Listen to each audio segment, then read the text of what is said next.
Cab company ओला के द्वारा देश के लोगों की जानमाल व सुरक्षा व्यवस्था से खिलवाड़ करने पर पुलिस उपायुक्त दक्षिण को एक शिकायती पत्र देकर एफआईआर दर्ज करने की मांग की गई है। यह भी पता चला है कि ओला कैब कंपनी के खिलाफ ऑनलाइन एफआईआर दर्ज करवा दी गई है।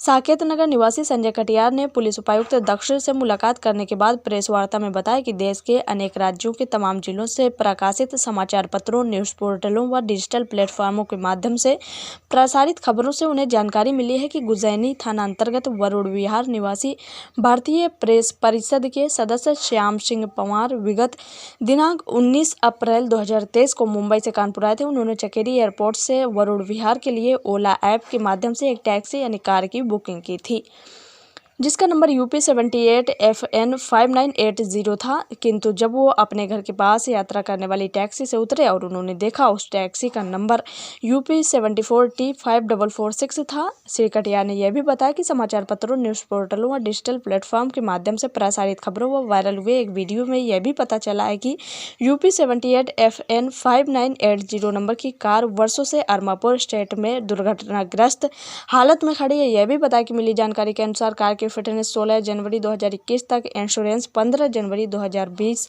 व टैक्स 31 दिसंबर 2019 तक वैध है। ऐसे में दिनांक 19 अप्रैल 2023 को ओला ऐप के माध्यम से बुकिंग होना एक गंभीर फ्रॉड की ओर इशारा करता है और यह भी पुष्टि करता है कि ओला कैब कंपनी द्वारा इसी कार से हजारों लोगों की जानमाल से खिलवाड़ किया जा चुका है और ऐसी आशंका है कि इसी तर्ज पर और भी फ्रॉड किए गए होंगे।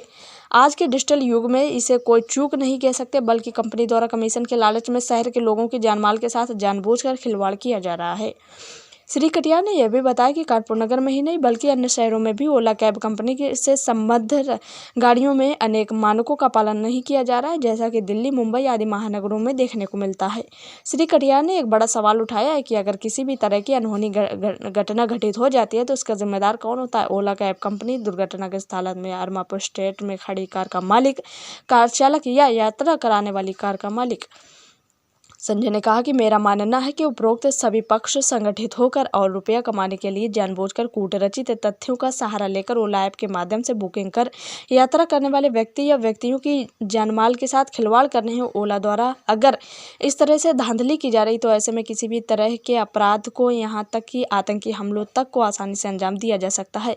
वहीं परिस्थितियों को देखते हुए यह महिलाओं की सुरक्षा के प्रति एक गंभीर मुद्दा है, इसे कतई नज़रअंदाज नहीं किया जा सकता है। संजय कटियार ने बताया कि कानपुर महानगर का एक जिम्मेदार नागरिक होने के नाते जनहित में पुलिस उपायुक्त दक्षिण को एक शिकायती पत्र देकर कैब कंपनी के विरुद्ध एफआईआर दर्ज करवाने की मांग की है। संजय कटियार ने यह भी बताया कि ऑनलाइन पोर्टल के माध्यम से कैब कंपनी ओला के विरुद्ध एफआईआर दर्ज करवा दी है। किसी भी कीमत पर लोगों की जानमाल के साथ खिलवाड़ नहीं करने दिया जाएगा।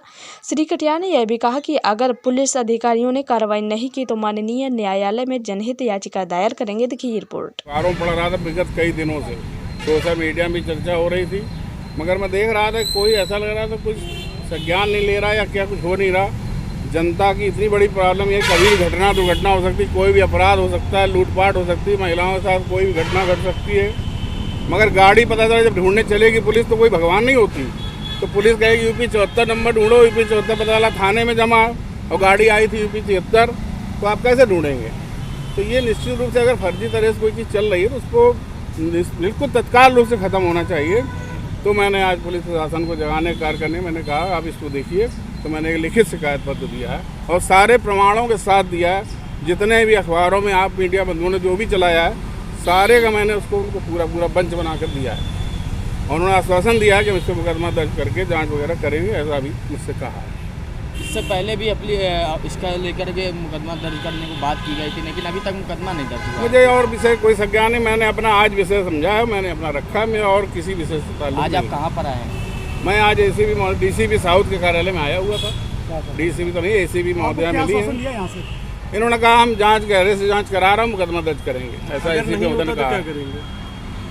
आगे अगर जो अगला कदम हो सकता है मैं और भी शासन प्रशासन और भी बड़ी चीजें वहाँ जाऊँगा। अच्छा, अधिकतर परिवार वाले लोग जो है ओला का इस्तेमाल करते हैं, इसके बारे में क्या कहना चाहेंगे? बिल्कुल इसी समस्या को तो मैंने लिया, आप लोगों ने चलाया तो मैंने लिया कि भाई हमारे घर की बहू बेटियाँ जाती हैं, हम लोग तो घर से चले गए गाड़ी लेकर, अब घर में गाड़ी नहीं है, अब उनको मार्केट जाना है तो ओला बुलाती हैं। ज़्यादातर यूजुअल 75-80% लोग यही करते हैं। पता चला वो गाड़ी दूसरी आई, ड्राइवर कोई आया और कोई दुर्घटना हो गई, तो आप तो उस गाड़ी को ढूंढेगा ना, उनके मोबाइल पे आया, मगर वो गाड़ी है ही नहीं। और जब ट्रेस हुआ तो पता था गाड़ी तो थाने में जमा है 1 साल से, तो फिर कौन जिम्मेदार हुआ? गाड़ी का वो मालिक या गाड़ी का वो मालिक या गाड़ी भेजने वाली वो कंपनी? ये सवाल है, ये बहुत बड़ा सवाल है। इस पर मैंने संज्ञान लिया। आम जन का मौलिक अधिकार है सुरक्षा के साथ में यहाँ बड़ा खिलवाड़ हो रहा है, क्या कहना चाहेंगे? मैं बंधुवर आप सबसे यही कह रहा हूँ कि मैंने वही उठाया कि आम जनता का सवाल मैंने उठाया है। मैं ना किसी की सरकार के विरोध में हूँ, ना मैं किसी प्रशासन के विरोध में हूँ। मैंने आम जनता की भावना को, आम जनता के साथ होने वाली भविष्य में कोई दुर्घटना ना हो, इस पर मैंने संज्ञान लेकर आप लोगों के द्वारा और हमने एसीबी से मिलकर ये बात कह रहे हैं। इसमें उच्च स्तरीय जाँच की मांग नहीं करी?